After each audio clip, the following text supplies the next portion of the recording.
नमस्कार, माय महानगरच्या या लाईव्ह मध्ये मी वैभव पाटील आपलं स्वागत करतो।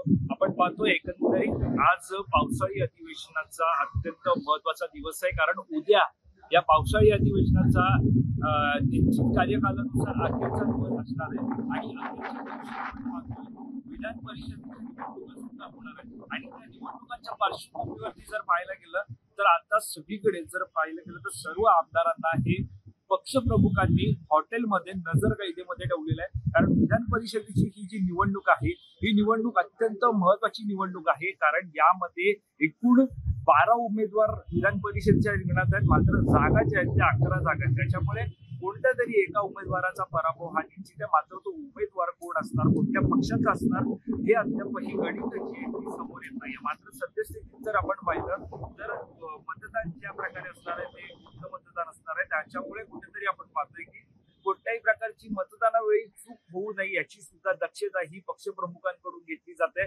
त्यासाठीच कुठेतरी आपण पाहतोय आमदारांना जे आहे ते हॉटेलमध्ये नजरकैद ठेवण्यात आलेलं आहे।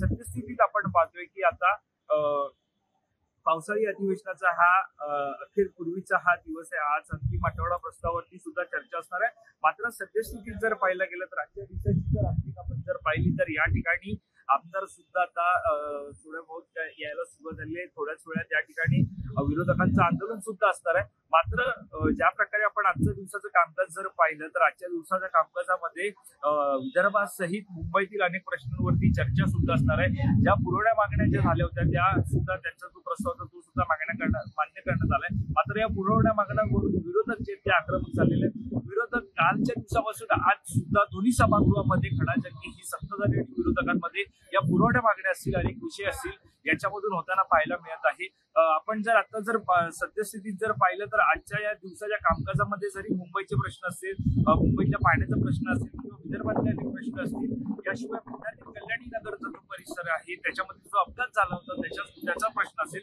याशिवाय आपण पाहतोय एक वेगळे हॅपनिंग सुद्धा आजच्या या विधान भवनामध्ये आजच्या पावसाळी अधिवेशनामध्ये पाहायला मिळणार आहे। ती म्हणजे उपराष्ट्रपती जे आहेत ते आज या विधान भवनामध्ये दाखल होणार आहेत। याशिवाय एकंदरीत हे दाखल होणार असून दुसरीकडे आपण पाहतोय की धनगड जे ते या ठिकाणी दाखल होणार असून उपसभापती जे नीलम गोरे आहेत त्यांच्या आपण पाहतोय एकंदरीत सभापतीची निवडणूक नेमकी कधी होणार आहे आणि सभापतीच्या निवडणुकीसाठी सुद्धा सर्व विरोधी पक्षासह आपण सत्ताधारी पक्षांनी सुद्धा आता पुढाकार घेतल्याचं पाहायला मिळतं। कारण काही दिवसांपूर्वीच विरोधक जे होते म्हणजे महाविकास आघाडीचे जे नेते मंडळी होते त्यांनी राज्यपालांची जाऊन भेट घेतली होती। राज्यपालांना या सगळ्या सभापती निवडणुकीबाबत पत्रव्यवहार केला होता आणि एकंदरीत या निवडणुकी संदर्भात त्यांना माहिती सुद्धा दिली होती। याच्यानंतर आपण पाहतोय की सभापतींच्या निवडणुकीबाबत इकडे बातचीत असेल, चर्चा असेल यांना वेग आला। एकंदरीत आज आपण पाहतोय की सत्ताधारी याच्यावरती निर्णय घेण्याची शक्यता जी आहे ती वर्तवली जाते। त्याच्यानुसार जर पाहायला गेलं तर आज शिवसेनेकडून नीलम गोरे या सभापती पदासाठी उमेदवार ठरू शकतात। भाजपकडून आपण पाहतोय भाजपकडून राम कदम जे आहेत ते सुद्धा निवडणुकीच्या सभापतींच्या निवडणुकीसाठी येऊ शकतात आणि काँग्रेसकडून सुद्धा माफ करा राष्ट्रवादी काँग्रेस अजित पवार गटाकडून सुद्धा सभापती पदासाठी दावा केल्याची माहिती जी समोर येते। त्याच्यामुळे तिन्ही पक्षांनी सभापती पदासाठी दावा केलेला आहे।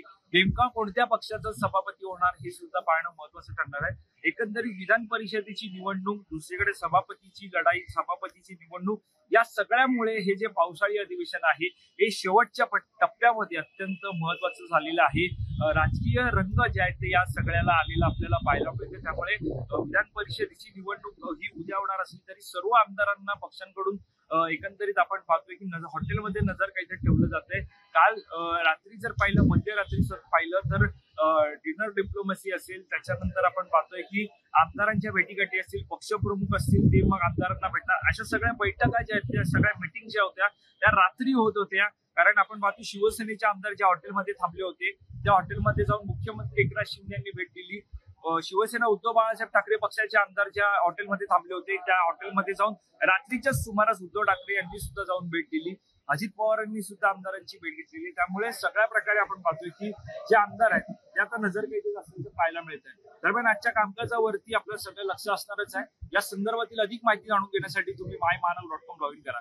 कॅमेरा पर्सन अवधेश कोरीसह मी वैभव पाटील, मुंबई.